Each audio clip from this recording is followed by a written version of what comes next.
Olá, eu me chamo Thaís Laça, sou estudante do campus de Maria da Graça e sou do quarto ano de manutenção automotiva. Eu faço parte do projeto de extensão Folha Cefet, coordenado pela professora Andresa Nora. Meu nome é Yuri Pereira Gomes, eu também sou do mesmo campus, turma e curso técnico que a Thaís, e também faço parte do projeto de extensão Folha Cefet. Como todos sabem, aos dias 24 e 26 de abril ocorrerão as eleições para diretor-geral do Cefet RJ. E buscando contribuir nesse processo democrático, a equipe do Folha Cefet vai entrevistar os candidatos das três chapas nessa eleição. O Folha Cefet, por meio das suas redes sociais, convidou a comunidade a enviar perguntas para serem direcionadas aos candidatos.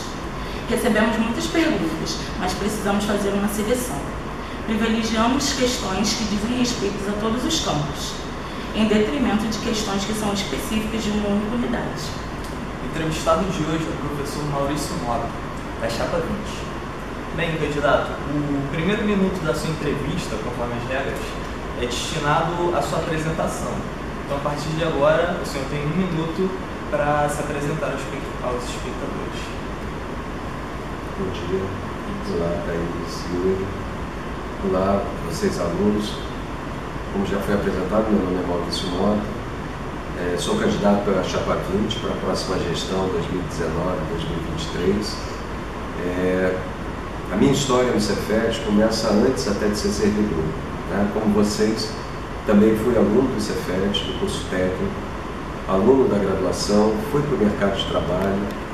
E eu sempre falo um sentimento que eu tenho certeza que vocês vão ter, que é saudade dessa instituição. E aí, quando a saudade é muito grande, a gente volta para cá. Então, eu voltei como professor concursado em 1990, ou seja, já tenho 29 anos de carreira. Fiz a opção pela carreira, pela educação, que eu entendo que é uma ferramenta, um instrumento para a solução de vários problemas da nossa sociedade. E é essa dedicação que me levou a lançar meu nome, e colocar à disposição da comunidade Cefet, entendendo a comunidade, que é uma construção coletiva entre servidores, docentes, técnicos administrativos e principalmente alunos, até porque como escola, e pensando escola na sua mais ampla concepção, o Cefet só é uma escola porque existem alunos. Então a minha carreira aqui sempre foi em sala de aula, para o curso técnico. Eu sou professor do curso técnico, atuei também na graduação, na pós-graduação, na pesquisa, mais recentemente também na extensão e na questão administrativa, como todos sabem, eu sou vice-diretor. A nossa proposta, de uma maneira geral, é uma gestão democrática, participativa, transparente, para que todos possamos participar efetivamente das decisões e dos caminhos de construção de uma escola para os próximos 4 anos. Vamos então agora para a primeira pergunta. Sabemos que a relação entre direção geral e as instâncias superiores do Ministério da Educação é um ponto importante a ser considerado na eleição, embora nem sempre essa relação seja explicitamente abordada pelos programas dos candidatos. De que maneira a sua chapa, se eleita, pretende dialogar com essas instâncias, CETEC, CESU, CAPES e MECs, nas atuais circunstâncias? O senhor tem 2 minutos para responder. Eu diria que, e é uma constatação, todos sabem, eu participo nesse momento como vice-diretor de uma gestão, da gestão atual do professor Carlos Henrique. Isso traz ônus e bônus, é claro, mas essa questão da relação, para mim, é muito clara, até por experiência própria, quando se fala do vice-diretor e ele responde na ausência do diretor, responde tanto internamente quanto externamente. Então, hoje o Cefet tem a sua representação dentro do CONIF, que é o Conselho dos Reitores dos Institutos, e também da Andifes, que nós somos fundadores da Andifes, que são os reitores das universidades. Então, tanto eu quanto o Carlos Henrique, nós temos uma escala de participação nesses fóruns de decisão, como também representando a escola junto ao Ministério, seja ao MEC ou a outros ministérios. Então essa é uma prática que hoje eu já vivencio. né? Então não é uma promessa, né? Ou uma possibilidade. Então muito da minha experiência até me permite, nas propostas da próxima gestão, realmente ter um comprometimento daquilo que efetivamente é viável, né? E entendendo o quanto nós podemos avançar dentro dessa visão já construída também do que significa política, né? Da interação entre uma autarquia como o Cefet e o Ministério e a própria União. A gente está falando claramente na questão do Planalto. Então essa experiência é necessária e agrega, inclusive, eficiência nos resultados da própria instituição, nos ganhos para essa instituição. Essa pergunta eu vou fazer. E a gestão atual do Cefet defende a transformação da instituição universitária. Isso faz parte da gestão, o senhor sabe disso. E esse processo de transformação está no site do Cefet. E a pergunta é: o senhor vai defender, na sua gestão, caso eleito, a transformação do Cefet em universidade, a transformação do Cefet em Instituto Federal ou a manutenção da institucionalidade, ou seja, a manutenção da nossa estrutura atual? Essa é uma pergunta complexa, tem 2 minutos, mas eu vou tentar te responder. Primeiro, acho que a primeira questão essa é uma eleição para diretor-geral do Cefet. Não é para reitor de instituto, nem reitor de universidade. Essa é a primeira questão. Quem tomar posse, vai tomar posse como Cefet. Agora, a gente também tem que ter a clareza que, desde que nos tornamos Cefet em 78, essa instituição se tornou uma instituição de educação superior.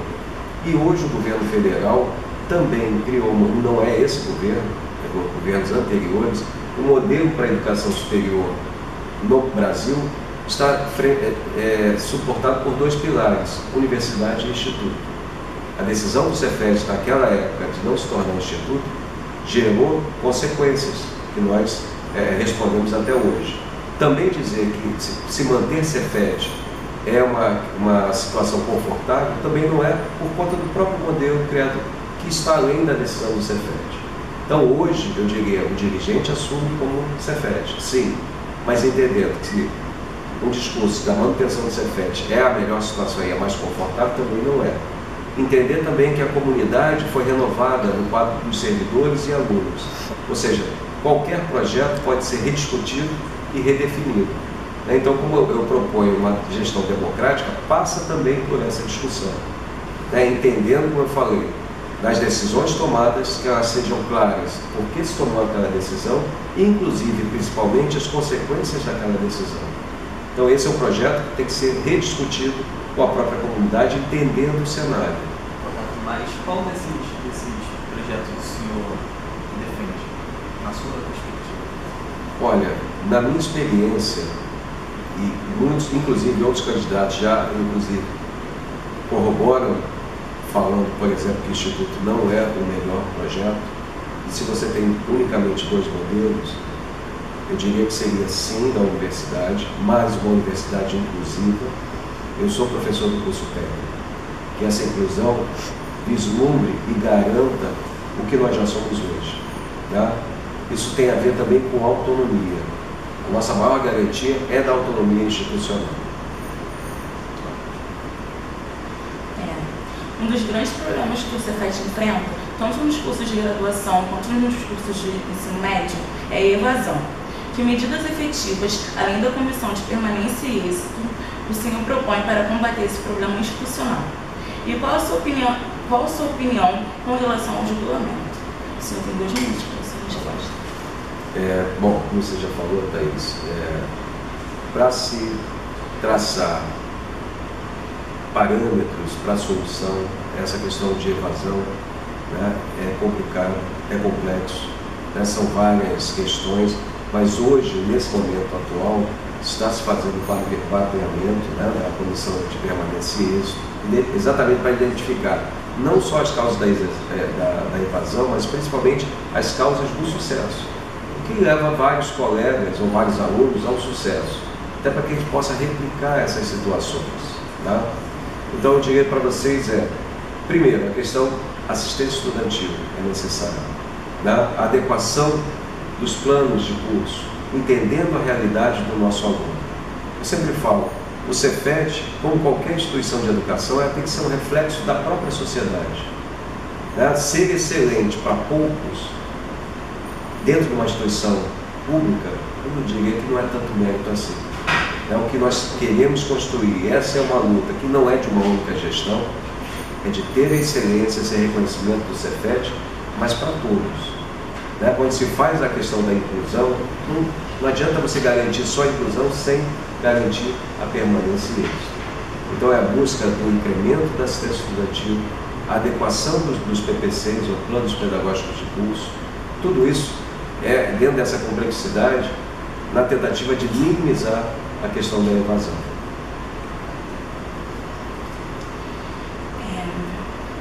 Com relação ao jubilamento, qual a sua opinião? Sim, jubilamento, eu diria que o jubilamento, nenhum educador fica satisfeito, feliz com o jubilamento. Na verdade, quando se fala de jubilamento, não é o aluno que está falhando, é a escola que está falhando. Então, o que a gente tem que procurar antes do processo de jubilamento, processos para resolver essa situação.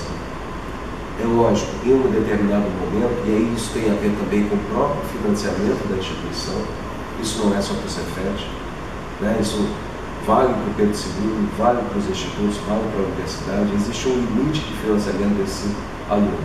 Não que ele seja o prioritário, prioritário é a questão educativa, mas quando o aluno entra aqui, ele assume também um compromisso, né, do seu próprio futuro, e esse compromisso ele tem que ser acompanhado, supervisionado pela escola, para que ele tenha sucesso. E o que a gente chama de jubilamento sejam as exceções e não a regra. Né? Em algum momento ele vai existir sim, não vou negar, né? Não quero vender ilusões para ninguém. Mas antes de chegar ao jubilamento, esse processo é que tem que ser muito bem acompanhado, supervisionado, para que isso seja uma exceção. E se a gente puder garantir um jubilamento zero, eu acho que esse é o sucesso da escola. Uma questão que sempre surge no cenário educacional quando ocorrem casos de violência em institutos de ensino é a segurança. Quais as propostas o senhor tem quanto à questão da segurança dos estudantes e servidores nos diferentes campos do Cefet RJ? Isso também não só como proposta, mas já como realidade. Já existem várias ações, principalmente controle de acesso, mas eu digo também comunicação. É muito importante a questão da comunicação entre os próprios alunos, até ter a identificação. Né? Para muitos parece ser muito claro essa questão da violência, de assédio, né? Mas isso tem que ser claramente discutido por todos. Né? Tem uma questão externa ao Cefet. Né? Hoje o Cefet, por exemplo, já participa de grupos de discussão dentro dos batalhões da Polícia Militar, buscando colegiadamente com outras instituições de ensino soluções que minimizem, né, a questão da violência externa aos muros da instituição. Internamente, além da vigilância patrimonial, mas também a questão do controle de acesso, né, identificação, né, adoção de regras comuns, sejam servidores ou alunos, que minimizem as possibilidades de violência aqui dentro. O senhor também apoia os diversos coletivos que surgem dentro da escola, como o coletivo feminista, o coletivo negro? Com certeza. Né? Como eu já falei, o Cefet tem que ser um espelho da própria sociedade. Então, eu gostaria até, para falar, talvez alguns alunos não conheçam, mas, por exemplo, já foi escolhido e aceito o nome do novo diretor, caso eleito, da direita, que é o professor Roberto Borges. Eu pediria até que vocês verificassem o currículo desse professor. Ele é uma referência nacional na discussão de raça, gênero, já foi pró-reitor em universidade, é professor nosso, que passou tanto pelo ensino médio, graduação e pós-graduação, e hoje foi o criador, né, na minha época, quando eu estava no NEAB, na direita, da criação do NEAB, no Núcleo de Estudos Afro-Brasileiros, por exemplo. Ele tem uma articulação muito grande com os diversos coletivos. Hoje, o que a gente propõe, a escola, nós sabemos que ela tem a visão de um reconhecimento da sociedade, mas com a vinda do Roberto Borges, é uma discussão do conceito. Não adianta ser excelente. Excelente para quem? Né? Quem é o nosso aluno? É isso que a gente quer, esse conceito que a gente quer agora discutir de uma forma mais ampla, e eu tenho certeza que o Roberto, na DIEREM, à frente da DIEREM, vai trazer essa discussão para todos os campos. A chapa apresenta à comunidade na sua proposta apenas o nome do senhor e da sua vice-candidata. Porém, existem muitos cargos cruciais na estrutura e no funcionamento do Cefet, que não são eletivos, são funções confianças, como as diretorias sistêmicas. Quais nomes o senhor já definiu para as diretorias sistêmicas? O senhor tem 2 minutos para a sua resposta. O nome eu já falei, né? Sem saber a pergunta, Roberto Borges já é o nome da DIEREM. Lógico, historicamente, essa também é uma eleição para diretor-geral. Sempre foi assim. Historicamente, tradicionalmente, se apresenta o nome, né, da possibilidade, da proposta do vice-diretor, uma vez que ele representa o diretor na ausência dele. Né? A construção da equipe é uma discussão política também, né? Entendendo a questão de perfil, conteúdo, né? Entendendo a representação dos campos, é importante dar essa possibilidade. Quando está falando da equipe, nós temos a sistêmica, né? Mas também de incorporar as realidades dos campos também na sede. É isso que a gente vem buscando. Mas essa é uma conversa que está acontecendo nesse momento. Né? O primeiro momento é a eleição, mas é sem descolar dessa construção. Hoje, até para eliminar as questões, por exemplo, de fake news, muitas vezes você não expõe o nome, mas querem usar, colocar nomes para criar constrangimentos. Foi o caso da DIEREM, e eu fiz questão, já que nós tínhamos esse nome, de esclarecer para a comunidade quem é, né, para que todos possam olhar essa DIEREM, nessa proposta de nova DIEREM, entendendo, eu até diria que é uma das principais diretorias, porque ela abrange toda a área de ensino, a política de ensino. Então acho que é muito importante, peço que vocês verifiquem quem é o Roberto Borges. Isso já mostra o direcionamento e a proposta dessa nova gestão, dessa proposta de gestão, que é uma gestão democrática, participativa e entendendo o papel da inclusão, da inserção social, mas não só incluir na escola, mas a discussão da permanência, do reconhecimento dessa sociedade que é diversa e que é plural. Então, essa, eu diria para vocês, que é uma das principais mudanças do Cefet. Né? Não é só abrir a escola, mas é reconhecer a escola e os diversos atores que aqui estão estudando ou trabalhando. Um dos problemas enfrentados nos campos é a falta de alimentação gratuita ou a baixo custo para os estudantes. Quais são as suas propostas para resolver o problema em todos os campos do Cefet? E há alguma perspectiva de aumento no número de estudantes que recebem assistência estudantil para sanar, ao menos temporariamente, parte desse problema? Com certeza. Eu diria para vocês que qualquer que seja o dirigente eleito que assuma a direção geral, acho que o primeiro compromisso é reconhecer os avanços que aconteceram ao longo dos anos dentro do Cefet. Eu não estou falando só da gestão que eu participo agora. Isso vem além de outras gestões. Uma linha de desenvolvimento do Cefet mostra claramente, frente a cenários políticos e econômicos, inclusive diversos e difíceis, mesmo assim a escola cresceu e se desenvolveu. Nesse momento, quando você fala de alimentação, nós temos 2 restaurantes estudantis, né, os chamados bandejões, sendo inaugurados no Maracanã e em Nova Iguaçu.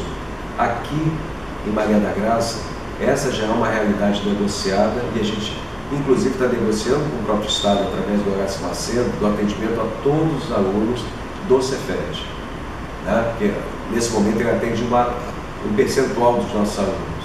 A negociação que está avançando agora é para todos. Então, na realidade, nesse momento, esse ano ainda, eu não estou falando de próxima gestão, para esse ano, a possibilidade real já de 3 restaurantes estudantis. E a tendência é que a gente avance. É lógico, a questão do financiamento, como eu falo, essa experiência administrativa, inclusive com Brasília, permite que a gente faça um planejamento estratégico dentro da realidade viável. E isso passa também pelo financiamento. como passa pelo financiamento, por exemplo, das bolsas, né? É nosso dever e a nossa luta pelo crescimento do financiamento da assistência estudantil na disputa e na discussão com o Brasil. Mas, sabendo hoje a realidade, também termos soluções que otimizem o uso desses recursos. Hoje, todo o nosso recurso para assistência estudantil, através de PNAES, é aplicado nas bolsas. A gente está falando de uma ordem de 8 milhões de reais. Já tivemos 12. Como toda a área de educação perdeu orçamento, nós temos a diminuição para 8. Então, os restaurantes estão dentro de uma outra lógica de financiamento, que é do próprio orçamento do Cefet, para que a gente possa abrir e expandir. Mas essa é uma ação também tem que ser planejada para a gente não frustrar as expectativas de abrir, por exemplo, um restaurante e não ter como manter a oferta das refeições. Então, tudo isso tem que ser feito com muita clareza, experiência, para que a gente dê um passo. E esse passo não significa depois retroagir 2 ou 3 para trás.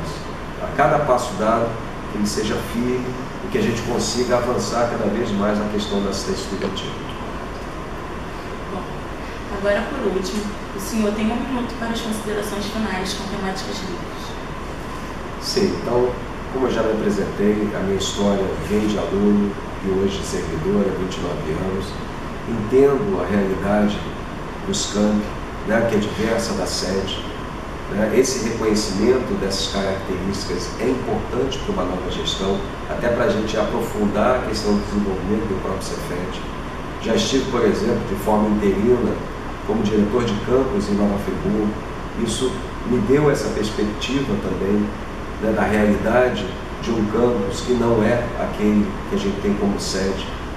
Então, a nossa proposta de desenvolvimento é entender, por exemplo, as necessidades aqui, falando para Maria da Graça. Eu sei que isso vai ser para todos os alunos, para além de Maria da Graça, mas para dar um exemplo daqui, a questão da biblioteca, de acessibilidade, isso aqui anteriormente era uma fábrica.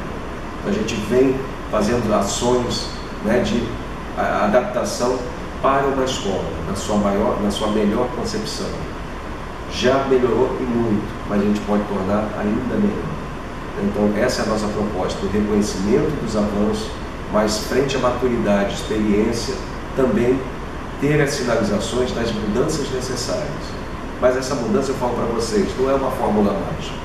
Essa mudança dentro do processo democrático é dialogando, discutindo com todos e a gente entender o que é melhor para essa escola. Essa é a construção do resgate da história do Cefet, mas também mostrar, através de uma construção coletiva, que todos nós participamos do Cefet, temos responsabilidades, cada um dentro da sua esfera, mas é isso.